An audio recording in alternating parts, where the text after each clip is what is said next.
Por la revolución, la salida es por izquierda, no girar a la derecha.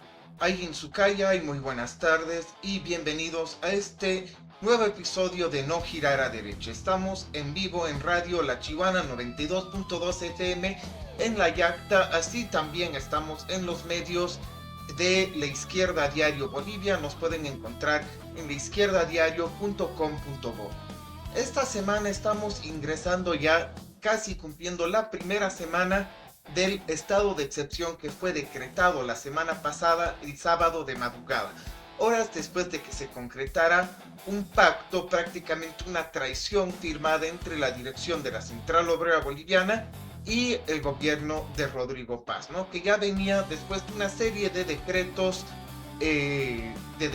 de ajuste, en realidad que iban a facilitar el ingreso de combustibles para empresas privadas y que iban a ahondar la relación ya existente con el bono Pepe, ¿no? El bono Pepe es un bono que se ha planteado como para contrarrestar los efectos del gasolinazo, es decir, un bono para las familias más vulnerables, como los clasifica el Estado, que en realidad son las familias que perciben ya sea el bono Juan Azurdo y bono Juancito Pinto, entre otros, para poder un poco acolchonar el impacto económico del primer gasolinazo que han aplicado y del segundo gasolinazo que inevitablemente viene en camino. Porque aún el precio de nuestra gasolina, de nuestros combustibles, están por debajo del precio del mercado internacional, que es la exigencia del Fondo Monetario Internacional para emitir otra línea de crédito para Bolivia, ¿no? Que vienen a ser dos exigencias en lo económico. Uno es nivelar el precio de los combustibles. Cuando hablamos de precio de combustibles, estamos hablando del diésel y de la gasolina, como también del gas GNB y GLP, los dos que están pidiendo desde los organismos internacionales se nivela el precio internacional. Y el segundo elemento es la devaluación monetaria, ¿no? La devaluación monetaria ya vienen aplicando en realidad de manera paulatina, uno que se viene ya con el tipo de cambio en los hechos paralelo que existe dentro del mercado, este tipo de cambio paralelo que existe desde el gobierno de Lucho Arce, y hasta el momento ya se ha reconocido como tipo de cambio referencial, y aparte de reconocerse como tipo de cambio referencial, ya se ha autorizado para transacciones electrónicas. Ahora ya se ha autorizado hace unos pocos días para la recepción y el envío de remesas internacionales, y se ha anunciado que en los próximos días ya se va a oficializar lo que se conoce como la unificación del tipo de cambio, y esto significa que el tipo de cambio oficial de 6.96 dejaría de ser, luego de más de 14 años, el tipo de cambio oficial que se maneja en el país. Ahora, cuando hablamos de estado de excepción, estamos hablando del Decreto Supremo 5536, que establece una serie de restricciones que, según el comunicado último del Ministerio de Gobierno, se tratarían de restricciones parciales que solo se aplicarían en lugares determinados. Sin embargo, esta parcialidad de las restricciones está completamente a la merced de las autoridades del Ministerio de Gobierno y Ministerio de Defensa, hecho que hemos visto y hemos podido presenciar con el arresto arbitrario, sin orden de arresto, sin orden de aprehensión, sin proceso abierto, contra la ex ministra, ex concejal y actual vocera del movimiento Evo Pueblo, Vilma Alanoca, quien fue luego acusada de instigación a delinquir. ¿Instigación a delinquir de qué o por qué? Estamos hablando de que se está considerando ya en los hechos, con este decreto supremo 5536, el hecho de bloquear o el hecho de llamar a bloquear como un acto de delincuencia, como un acto criminal, ¿no? Entonces, en los hechos ya incumplieron el pacto con la COP, donde se dice en el punto 1, no promover leyes anti-bloqueo, porque en los hechos ya con el decreto supremo se está penalizando el bloqueo como mecanismo de lucha social. Pero claro, lo que nadie dice es cómo han sido, ¿no?, los 21 días de los pititas que han bloqueado lo que han querido y no se les ha penalizado. Tampoco se habla de los 30 días del paro cínico empresarial que han hecho en Santa Cruz contra, exigiendo se realice de inmediato el censo, ¿no? Son elementos que cuando una persona bloquea está bien, cuando otra persona bloquea no está bien. O sea, estos son parte de los argumentos que vienen por la derecha para criminalizar cuando bloquea el pueblo pobre, cuando se bloquea contra el ajuste y contra el saqueo. Vamos a ver y vamos a compartir en este momento un comunicado importante que ha salido de parte de los distritos del Alto. Estamos hablando de los distritos 5, 7, 8 y 14, bases organizadas, ¿no?, los comités de bloqueo. Vamos a dar lectura a este pronunciamiento. Dice: la dirigencia vendida de la COP no nos representa. Con nuestros muertos no se negocia. Los distritos, organizaciones, comités de lucha, juventudes y trabajadores del campo y la ciudad de los distritos 5, 7, 8 y 14 de la Ciudad del Alto rechazamos cualquier intento de utilizar nuestra lucha para legitimar los acuerdos entre la dirigencia de la COP y el gobierno. Denunciamos que estas burocracias negociaron nuevamente a espaldas del pueblo en su contra las llamadas mesas de diálogo, que no buscan resolver los problemas de las mayorías, sino legitimar acuerdos entre el gobierno y una dirigencia que hace tiempo dejó de representar a los trabajadores. No participaremos ni avalaremos espacios destinados a enterrar nuestra lucha y negociar con la sangre de nuestros caídos. Denunciamos que los dirigentes de la COP nunca impulsaron una verdadera huelga general ni mecanismos democráticos para decidir el rumbo de la lucha. Fuimos las bases organizadas quienes resistimos en las calles y pusimos el cuerpo enfrentando la represión, las detenciones y la persecución política. Reafirmamos que nuestra lucha no es por cargos ni prebendas, es en defensa de nuestros bienes comunes naturales, contra el ajuste, la crisis económica, la falta de empleo, el encarecimiento de la vida y el deterioro de las condiciones de existencia del pueblo trabajador. No aceptaremos que la crisis la paguen las familias trabajadoras, mediante más sacrificio y saqueo. Condenamos enérgicamente el estado de excepción racista, la militarización de nuestros barrios y comunidades, la persecución de nuestras hermanas y hermanos. Estas medidas buscan sembrar miedo, criminalizar la protesta e impedir la organización popular desde abajo. No luchamos por migajas, luchamos por una Bolivia digna, soberana y al servicio de quienes producen la riqueza de este país. Llamamos a la unidad de los trabajadores de la ciudad y del campo. Convocamos a los distritos combativos, organizaciones populares, sindicatos de base, estudiantes, juventudes y trabajadores a organizarse desde abajo y defender una salida independiente de los trabajadores y el pueblo. Por ello, los sectores firmantes declaramos públicamente que no participaremos de las mesas de diálogo convocadas por la COP ni por el gobierno. Desconocemos políticamente y públicamente los acuerdos realizados a espaldas de las bases. Rechazamos la utilización de nuestras organizaciones para legitimar esta traición. Defendemos la organización democrática desde abajo mediante cabildos, asambleas, comités de lucha y delegados elegidos por las bases. Exigimos la libertad inmediata de todos los detenidos por luchar, el fin de la persecución política y el respeto irrestricto a los derechos humanos. Porque la lucha no terminó y la dignidad no se negocia. La fuerza está en las bases organizadas. Abajo el estado de excepción.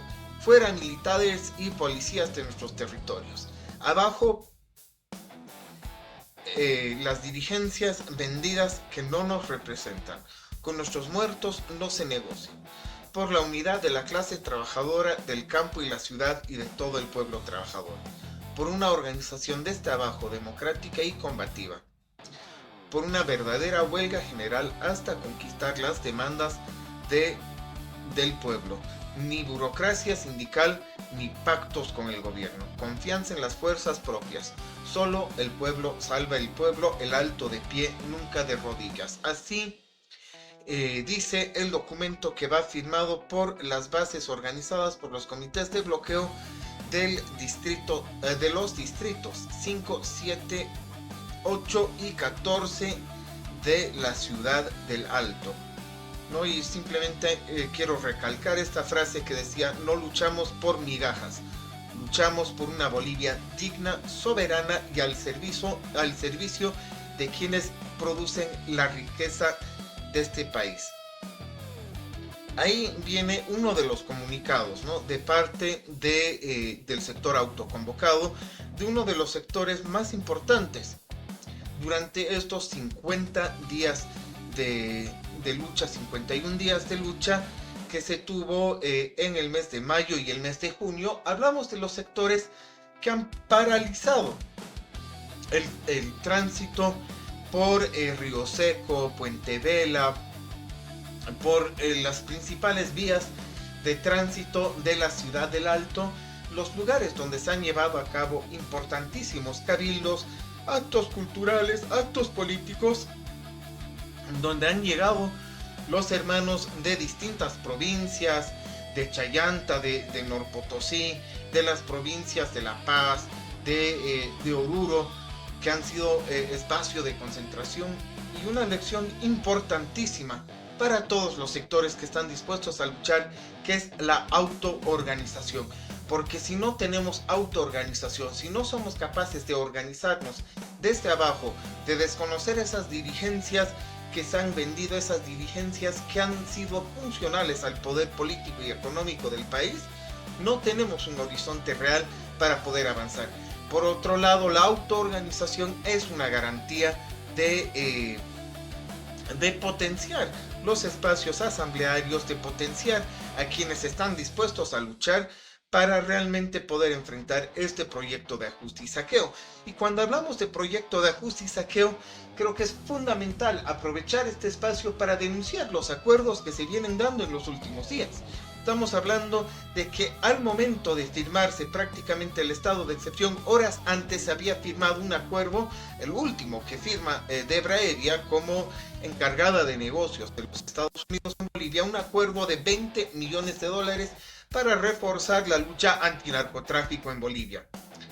Bueno, uno se pregunta hacia dónde va destinado y cómo es eso de reforzar la lucha antinarcotráfico en medio de semejantes escándalos de narcomaderas que salpican a familiares de miembros del gabinete presidencial, un gobierno que además, si vemos quiénes figuran en las imágenes junto al presidente Rodrigo Paz, su jefe de campaña, su padrino, quien fue junto al papá de Rodrigo Paz, muy involucrado en los años 90 en el caso Narcovínculos, caso que salpicó prácticamente a toda la dirección nacional del MIR por su íntima relación con Loso Chavarría y otros narcotraficantes condenados.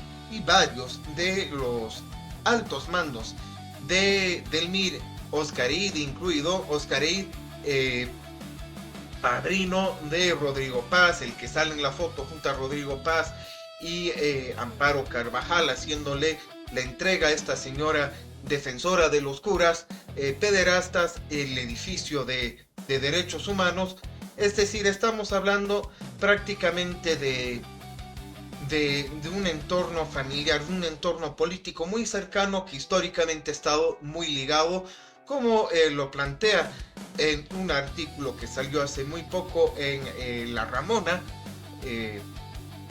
Camila, ¿no? Camila Frías, que hace un artículo que detalla y explica también este informe parlamentario de los años 90 que se llama Los narcovínculos del NIE, ¿no?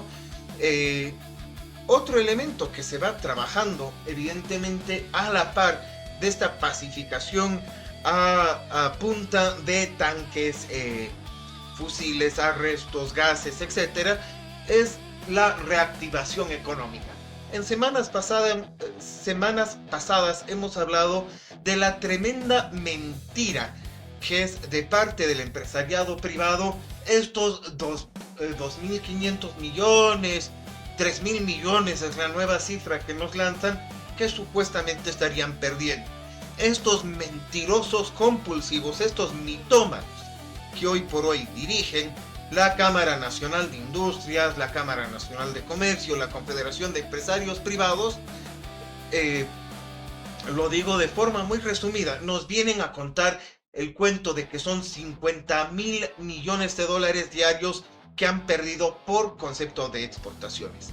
Mentira, mentira. En Bolivia, los primeros 3 meses del año no se exportaba más de 39.9 mil millones de dólares diarios por todos nuestros puertos. Si analizamos el tránsito por los puertos, por los 3 principales pasos fronterizos con Chile, estamos hablando de Charagua, Colchane y Ollagüe, del lado chileno, porque son datos de aduana chilena que tenemos a disposición. De hecho, hay un incremento del 2% en cuanto al volumen de mercancía que ha transitado estos 3 pasos fronterizos entre el mes de enero y el mes de mayo, comparando con 2025 y 2026. Hay una bajada evidentemente en las últimas 2 semanas de mayo. Es el único momento en el que se ve un impacto real en la cantidad, el volumen de exportaciones por estos 3 puertos. Sin embargo, si tomamos en cuenta todo el conglomerado de estos 3 meses, como digo, hay un incremento del 2% del volumen transitado.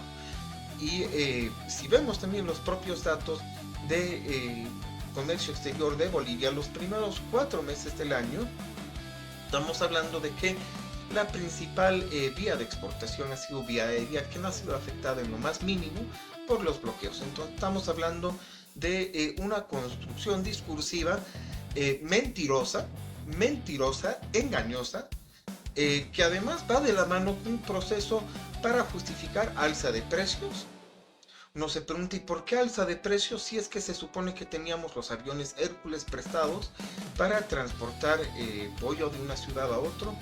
Lo han demostrado, de hecho, las alcaldías de La Paz y del Alto, que cuando había voluntad política de transportar pollo de Santa Cruz hasta La Paz, se lograba vender y comercializar a un precio mucho más bajo del que se estaba especulando.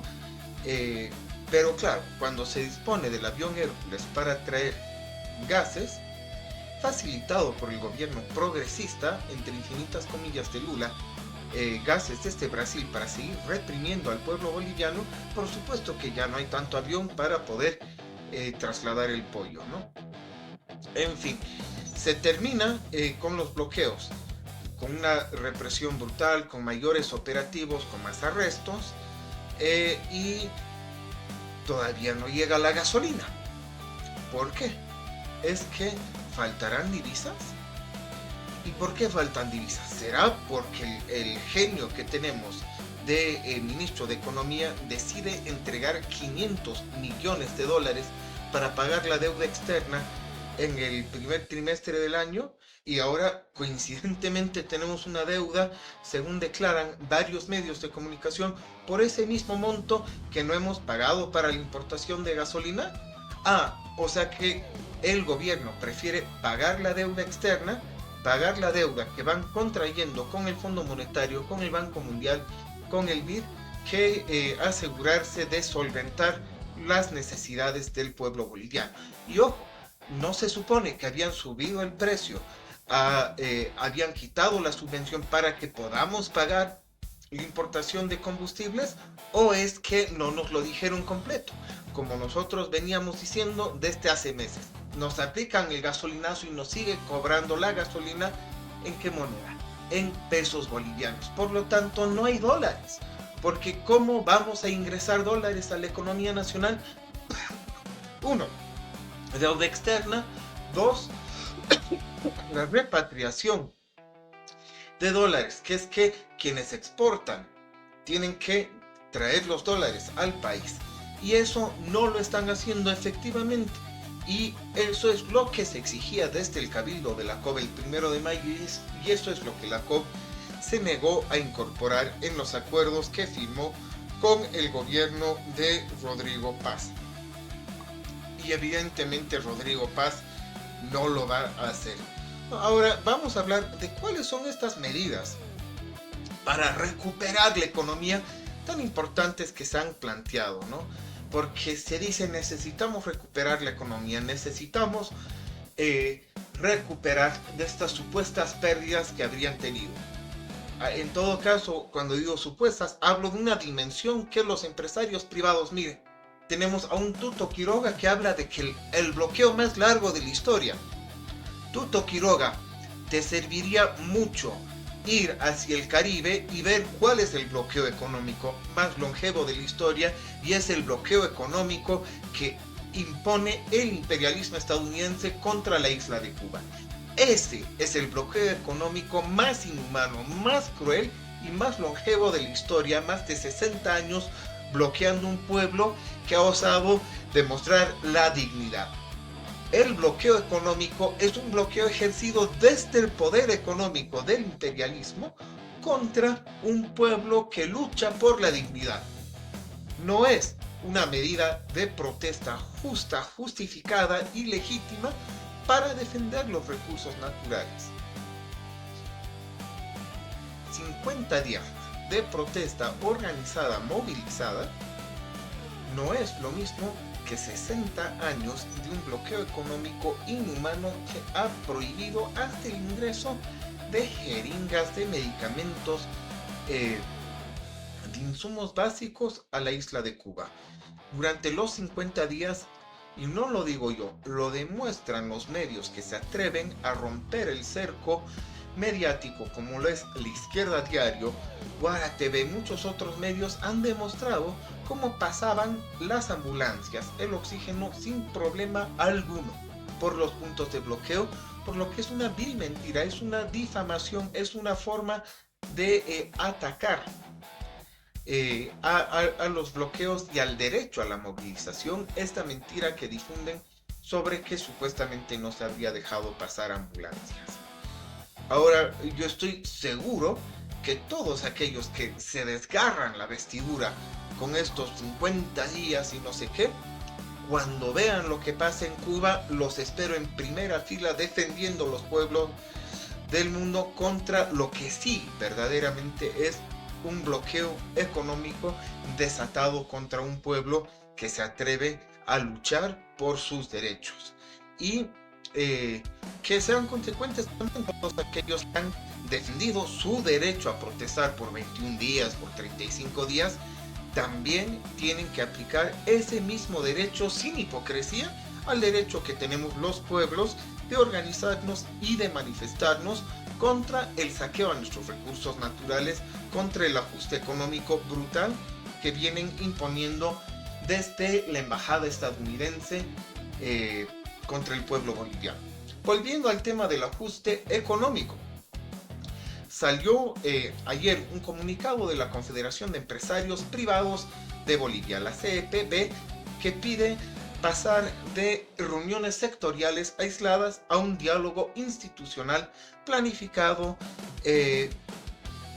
para un plan de emergencia. Nos van a plantear 3 pilares. Van a plantear integrar a todos los sectores para lograr consensos mínimos, lograr un acuerdo político nacional que involucra a la Asamblea, las regiones y sectores económicos para planes a corto plazo y mediano plazo, y establecer una relación formal con la institucionalidad privada para reactivar la producción. Ahora, entre tanta palabrería, en realidad tienen el objetivo de una reforma a 4 normas, ¿no? Nos están planteando que quieren la modificación de 4 normas que van a ser la ley de lo que ellos llaman las 4 leyes fundamentales: la ley de alianzas público-privadas, de minería, de comercio, restablecer un nuevo sistema impositivo y exportaciones y modificar el régimen laboral. Nada grave, ¿no? Solo quieren cambiar todo el modelo económico que se tiene en el país. Quieren acelerar el proceso, y no es coincidencia de que este proyecto que están planteando desde la Confederación de Empresarios Privados tenga una coincidencia plena con lo que se está planteando desde la Harvard y Bolivia 360. Claro, alianza público-privada, que es un eufemismo para la privatización, porque en realidad es lo que se hizo con la capitalización, es decir, el Estado mantiene una participación formal mientras la empresa privada logra dirigir y lucrar del sector público estratégico. Minería, ya lo veníamos diciendo en los anteriores programas, el objetivo está en facilitar el ingreso del sector privado y tener al Estado como garante de las inversiones privadas. Comercio y el régimen laboral. Bueno, comercio, evidentemente se busca cambios en el régimen impositivo y se busca facilitar el flujo de capital extranjero hacia el país. El régimen laboral, esto es un eufemismo directo para quitarnos los derechos laborales, y eso ya lo hemos visto en el proyecto de Ley General del Trabajo que presentó la Federación de Empresarios Privados de Cochabamba, y ya se viene denunciando. Y el tema impositivo está muy claro.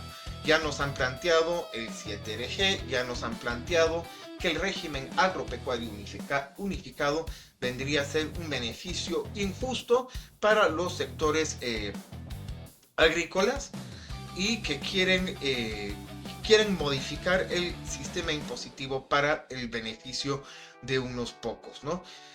Como prácticamente ha sido la ley de alivio tributario que beneficia a los grandes empresarios. Para ir terminando hoy, vamos a hablar de algunos casos concretos en este estado de excepción que queremos destacar y expresar nuestra solidaridad, nuestro rechazo. En primer caso, como decía a un inicio, nuestro rechazo pleno a lo que ha sido el arresto de la compañera Vilma Alanoca de forma totalmente irregular.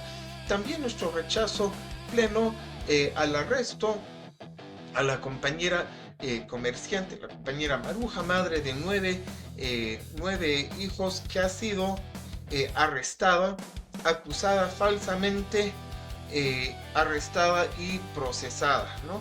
También expresar nuestro rechazo al arresto a un compañero que fue acusado de actos en los que no ha participado. Estamos hablando de un compañero de la ciudad del Alto que fue arrestado, acusado, ¿no?, de la quema de un auto policial de forma injusta. Queremos aprovechar también este espacio para hacer llegar nuestra solidaridad más amplia a todo el pueblo venezolano que hoy, hace unas horas, ¿no?, ha sufrido un doble terremoto, y toda nuestra solidaridad, mucha fuerza a las organizaciones, a todas las personas. Hasta el momento se tiene la información de más de 589 personas fallecidas en este desastre, y esperamos que este desastre no sea motivo para facilitar el ingreso de fuerzas estadounidenses al territorio venezolano, y más bien que se exprese la solidaridad entre los pueblos, una solidaridad para ayudar a reconstruir, para ayudar a las familias trabajadoras de Venezuela. También expresamos desde este espacio nuestra solidaridad con el compañero Anas Kassib de Francia, que está siendo judicializado por su expresión de solidaridad con el pueblo palestino. Hace horas nos comunicaron que se había suspendido el juicio anunciado contra el compañero Anas Kassib. Hasta el momento se han sumado cientos de expresiones de solidaridad, incluyendo del ex candidato presidencial Mélenchon de Francia, la candidata presidencial Miriam Bregman de Argentina, y muchísimas personas de todo el mundo que se han sumado en rechazo al proceso judicial contra el compañero Anas Kassib. Estamos realmente en un momento en el que en todo el mundo se está viviendo, así como se está viendo en Colombia, en Perú, procesos eleccionarios altamente cuestionados, con márgenes muy escuetos entre expresiones, digamos, del progresismo y expresiones de ultraderecha, como es el Abelardo y la Keiko en Perú y en Colombia. Y muestran también los límites reales que tienen estos procesos progresistas, que no rompen con las estructuras de poder económico, político, hasta electoral que tienen desde la ultraderecha, que están apostando por estas opciones que se presentan como outsider para aplicar el proyecto económico que desde hace 30 o 40 años se ha intentado aplicar en todo el continente. Llámese Bukele, llámese Abelardo, Keiko, Milei, Bolsonaro, Paz o Cast. En realidad hay un proyecto articulado que con este discurso de outsider busca imponer un proyecto político altamente reaccionario, represivo, entreguista, al servicio de Donald Trump y su escudo de las Américas. Con eso vamos dando cierre al programa de hoy de No Girar a Derecha. Llamamos a todos a sumarse a la campaña que estamos realizando a nivel internacional de no al estado de excepción en Bolivia, rechazando este atentado a los derechos políticos y las libertades democráticas más básicas. A propósito, también desde esta trinchera radial nos sumamos al rechazo a la persecución política y en redes y mediática que se está desatando contra nuestros compañeros de la organización juvenil Combate Rojo, Juventud de la LORS y Más Independientes, juventud que desde la Universidad Mayor de San Andrés ha sido una parte fundamental, junto a otras organizaciones feministas, ecologistas, de izquierda y de base, que han luchado para que la universidad se abra para las y los marchistas que venían desde tierras bajas contra la ley 1720. Han logrado presionarle a la rectora María Eugenia García, que se negaba a abrir la universidad, y han logrado que se abra la universidad. Han logrado articular una solidaridad desde abajo con los marchistas que venían rechazando la ley 1720, y a partir de eso convocan también a una movilización importante en solidaridad con la marcha de la Central Obrera Boliviana, la marcha de las 20 provincias, de la Tupac, de la CSUCD.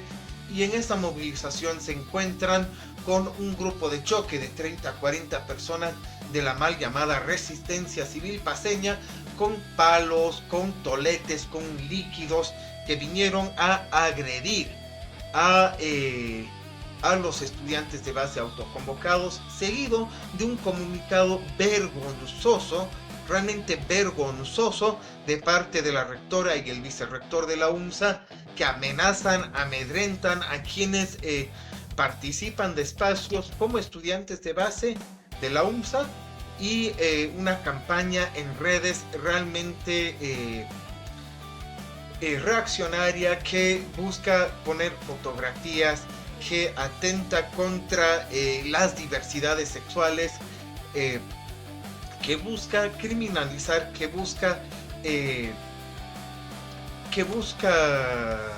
amedrentar a quienes osan luchar contra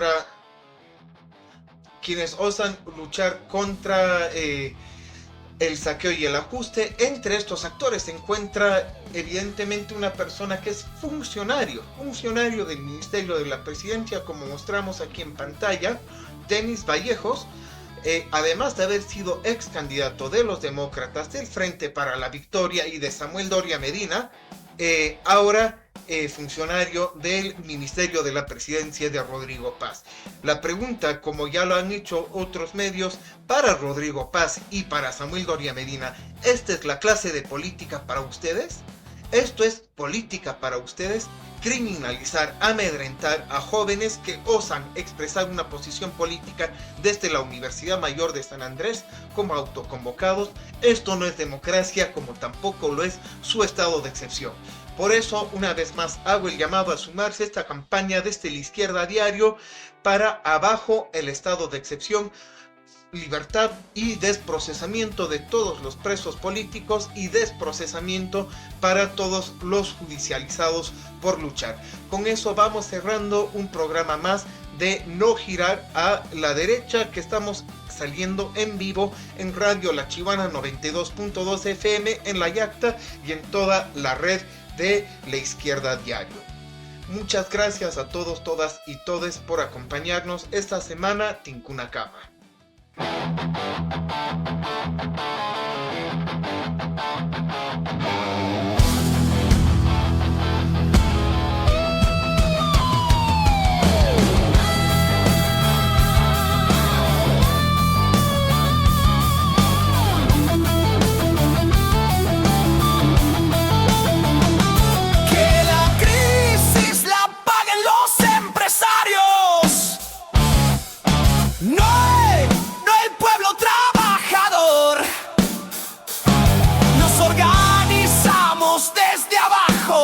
Por la revolución, la salida es por izquierda, no girar a la derecha.